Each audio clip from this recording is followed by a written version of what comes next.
सफीदों से जीत कर आए विधायक रामकुमार गौतम जी हमारे साथ हैं। सर, जिस तरह से जीत हुई और ख़ास तौर पर चूंकि जननायक जनता पार्टी का खाता भी नहीं खुला और पिछली बार आप जननायक जनता पार्टी से आए, काफ़ी नाराज भी रहे, क्या वजह रही जननायक जनता पार्टी को हरियाणा के लोगों ने नकार दिया? जननायक जनता पार्टी का तो जो भी है सवाल, वो उन्हीं से पूछो उन्होंने क्या गलतियां की, क्या उन्होंने काम किए। देखो, लोग तो शीशा हैं, जैसा आप करोगे वैसा भरोगे। वो जो जो उनकी चाहत थी, जो चीज़ चाहते थे वो ले गए। अब वो जो चीज़ उनको चाहिए नहीं थी वो नहीं मिली, बस बात इतनी सी है और लंबी चौड़ी बात कोई है ही नहीं। इंडियन नेशनल लोकदल भी काफ़ी पिछड़ी रही, अभय चौटाला खुद अपनी सीट हार गए। क्या माने क्षेत्रीय पार्टियों का जो एक समय में दबदबा था हरियाणा में, वो ख़त्म होता दिख रहा है?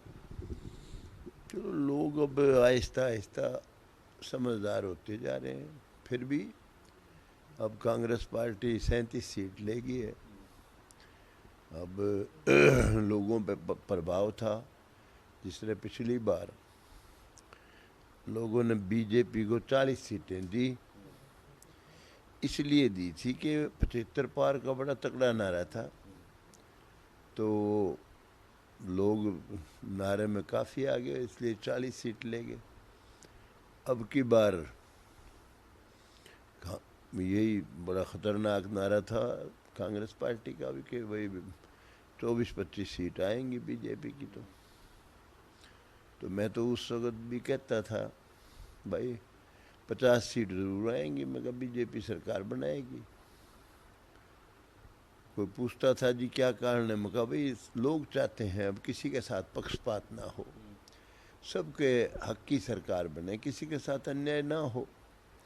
तो वो चीज़ तो खट्टर साहब का जो 10 साल का राज था, खट्टर साहब का और नायब सैनी का मिला के, तो उन्होंने तो पक्षपात किया ही नहीं किसी से, सबको नौकरी बराबर दी मेरिट से और काम भी सब जगह किए। तो लोग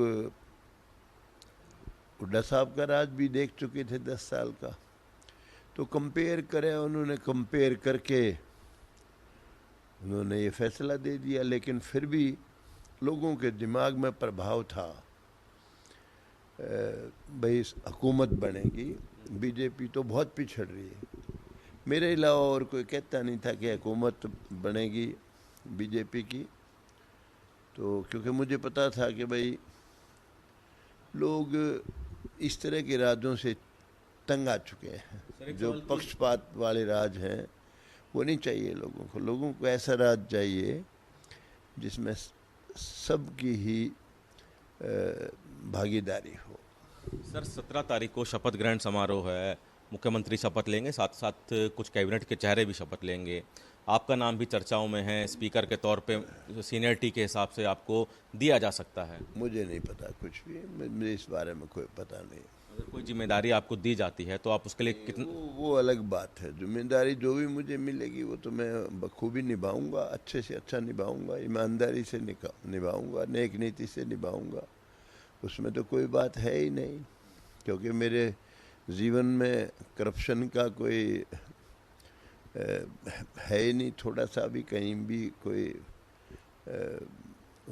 किसी तरह का कोई कनेक्शन हो। ना मैं करप्शन करता हूँ, ना मैं झूठ कूट बकाता हूँ किसी को। मेरा तो साफ सा जीवन है। यही कारण है इतनी खतरनाक आंधी थी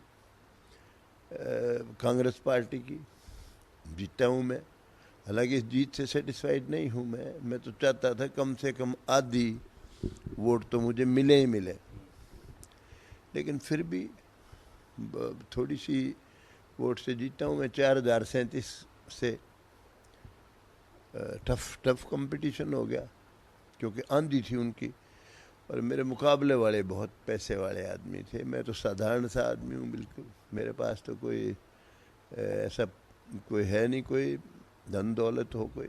एक आखिरी सवाल कि गृह मंत्री अमित शाह को ऑब्जर्वर लगाया गया हरियाणा में विधायक दल का नेता चुनने के लिए, कोई आपको लगता है कि कोई खास वजह अमित शाह खुद मैदान में आ गए? मेरी इस बारे में कोई नॉलेज नहीं है, लेकिन अमित शाह इस देश के बहुत माने हुए नेता हैं। मोदी जी के बाद उन्हीं का नंबर आता है, उन्हीं का नाम आता है।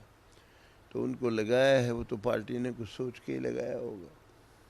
बहुत बहुत शुक्रिया। तो राम कुमार गौतम जी, जिनका साफ कहना है कि कैबिनेट के चेहरों को लेकर कौन उसमें शामिल होगा इनको इसकी जानकारी नहीं है, लेकिन अगर इनको किसी तरह की जिम्मेदारी दी जाती है तो उसके लिए तैयार है। इनका यह भी कहना है कि इन पर किसी तरह कोई करप्शन का आरोप नहीं है और कभी कोई इन्होंने भ्रष्टाचार नहीं किया है, इसलिए पार्टी जो भी जिम्मेदारी देगी उसके लिए पूरी तरह से तैयार है।